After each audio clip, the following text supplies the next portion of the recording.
welcome to the MLMC podcast. Today we are joined by someone very special from our MLMC community. He's both an alumni and staff member who has recently completed his doctorate and is about to begin an exciting new role as a postdoctoral researcher at New York University Center for Neuroscience. Today we'll be talking about his journey from sitting in his very classrooms to studying the brain at an international level and what advice he has for students like us. When you were a student here at MLMC, did you ever imagine that one day you'd be working in neuroscience in New York? Not particularly. I think that I had so many different interests from the different subjects I was doing in Year 12 that I was excited to try a whole lot of different things. I had a really good law teacher and thought maybe I'd like to head to law. I also really enjoyed mathematics, and I didn't really take an interest in biological sciences until I got into uni. What were you like as a student? Depends on which teacher you asked. I think maybe curious would be the big thing that a lot of my teachers would have said about me. I feel like I was always asking questions, and I think that's something that I really try and encourage in the students I work with now. Yeah. So if you had lots of different subject interests, what first sparked your interest in studying the brain and how people learn?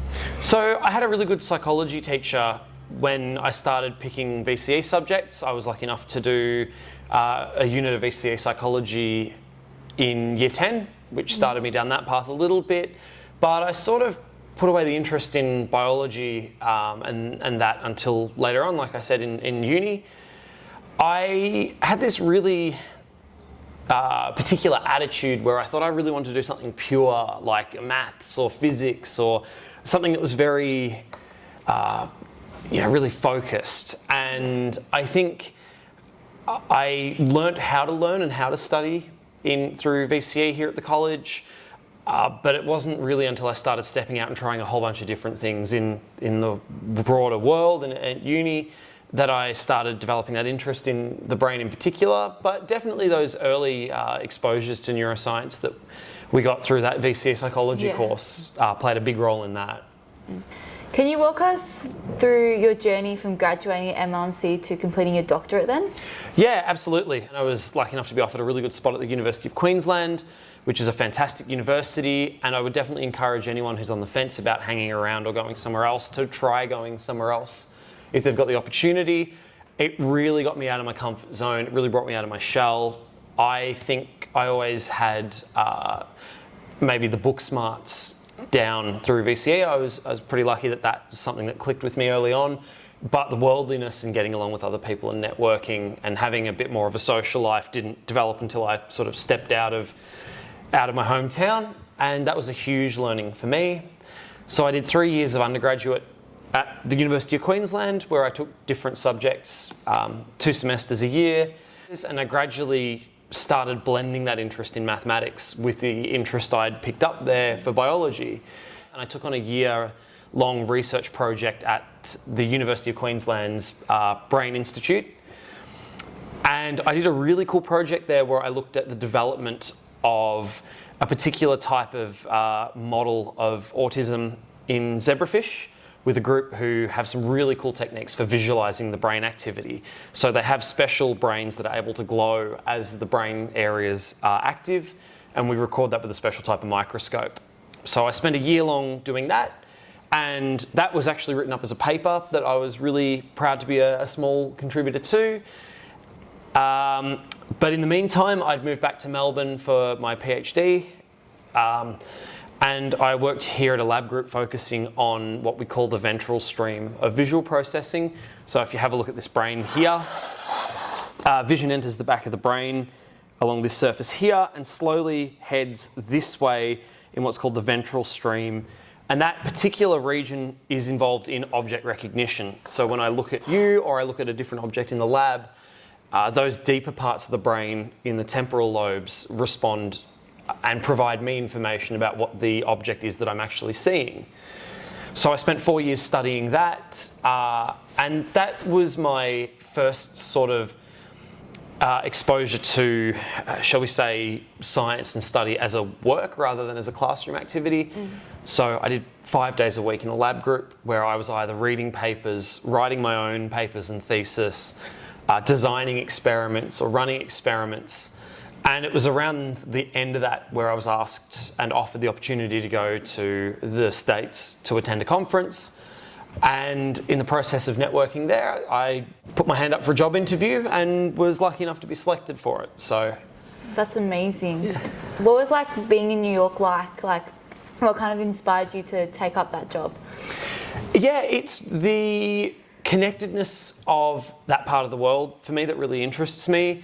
I think it's really easy as a scientist to sit and read and just focus on what's in front of you, to overanalyze data, to get yourself lost in textbooks. And like I said, that was maybe something that came naturally to me in VCE. I was a little bit of a book nerd, if you will.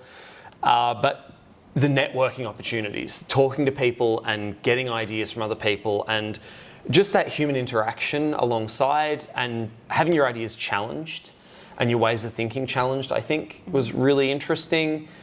There's a lot of opportunity to do science here in Australia, but there's not as much opportunity to meet with so many different cultures when you're such a short flight or train ride away from different countries and different parts of the world where people are thinking about these problems very differently. Yeah, I guess it would have been like a whole kind of new, different outlook, I guess, and it would have been amazing to meet so many new, different people as well. Looking back, what did MLMC give you academically, personally, or in terms of like your values that I guess helped you get to where you are today? Absolutely. I think one of the biggest things that I picked up here was the Mercy values the college obviously aims to live by and encourages us all. It's one thing to learn about them in religion class and in liturgies and to talk about them, but to actually see them lived through the adults who taught me, and just things like compassion and respect and other really important values that were passed on to me through the examples of my teachers. It was a really good balance of being challenged and being told, yes, you can do hard things and there will be discomfort. You will have to put in effort at times that you might not want to put in, but it's worth it, not only for myself, but also ultimately the reason I love studying the brain is it's about us, it's about who we are as people and what we experience. And I think that complements those values nicely because it's, to me, it's interesting to study people, how we connect with each other, and how we can ultimately try and make the world a better place. And I think that is a combination of looking outwards and how we interact and treat others and how we show those values towards others, but also who we are in order to be the best versions of ourselves. Was there a particular teacher, subject or opportunity that helped shape your path in that case? Definitely. I remember very early on, Ms. Burker, my psychology teacher, when I started VCE psychology, actually organised for us to go into the University of Melbourne, and we went and visited and spoke to one of the academics who I'm lucky enough to now call a colleague, and we participated in an activity called the Brain Bee, and that group, I've been lucky enough to actually work with them, particularly my time in Queensland. And it was sort of a bit of a pinch yourself moment when I realised that it had come full circle and suddenly that opportunity that she'd offered me without me even realising had influenced me so much. I think as well, Mr. Bonetsky, who was a maths teacher here, really was a real important influence in both my work ethic and little things about detail, having an eye for detail, organising my work in a particular way, that meant when it came to the harder things like taking a second order derivative in maths, if I had my workbook organised and I'd come to class on time and I had everything I needed and I was in a good headspace, it just made the difficult stuff that we were there to actually learn about that much easier. And I remember him being a really important influence. Speaking of difficult stuff, was there ever like a moment during your studies that like you found really challenging, and how did you get through that, I guess?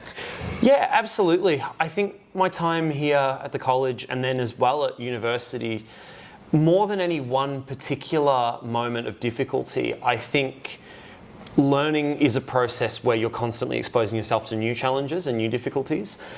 And something that I was lucky enough to have impressed on me and by my teachers here, and then learnt to develop even further, was that those challenges and that feeling of maybe struggling is actually something to embrace and something to look forward to, because it means that you're developing. And it's often explained for maybe students that don't like the book learning, they don't like the classroom environment as much. It's a little bit like testing yourself at the gym. You're not developing anything if you're not picking up a harder weight, you're not taking on a question that's a little bit more challenging, or you're not trying to put that extra little bit of time in, then you're not going to be experiencing any growth. And you have to give yourself those little moments where you look back at things you used to find hard and you now find easy, just as a bit of a reminder to see how far you've actually come. You study how the brain develops and learns. What's one thing every student at MLMC should know about how their brain works? Absolutely. So a few things come to mind.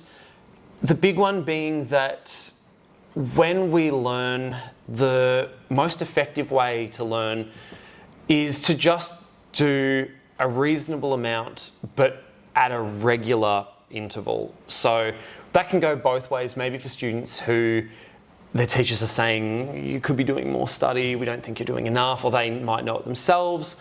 But also for students who are really looking to gun for those high 90s ATARs, it's more effective to push for half an hour, 45 minutes, leave it, come back to it later in the day, come back to it tomorrow, but make sure you are doing those regular sessions and getting sleep between. When we sleep, and particularly when we dream, we're consolidating those connections that we're forming and the connections that we're pruning as well.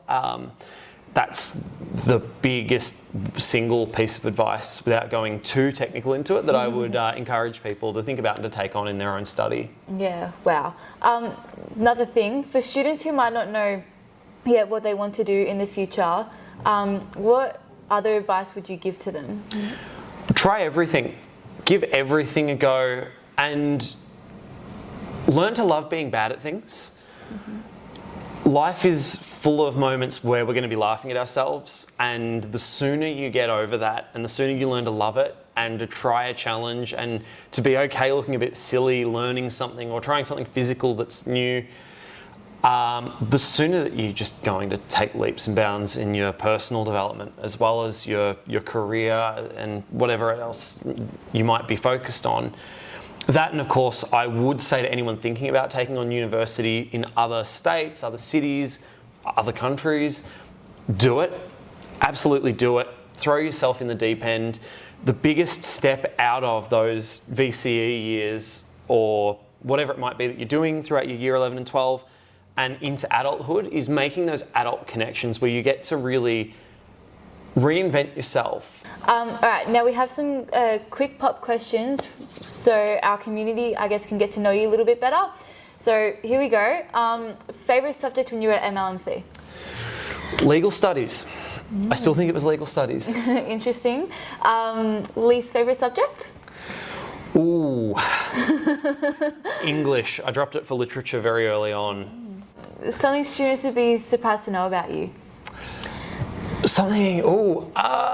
The last 2 years I've been working as an amateur race car mechanic for my friend's racing team. Ooh, that is actually very interesting. Thank you so much for sharing your journey and your advice with us. It's inspiring to see where an MLMC education and a lot of perseverance can lead. We wish you all the best as you begin your new role at the New York University Center for Neuroscience. And to everyone listening, you never know where your learning today might take you tomorrow.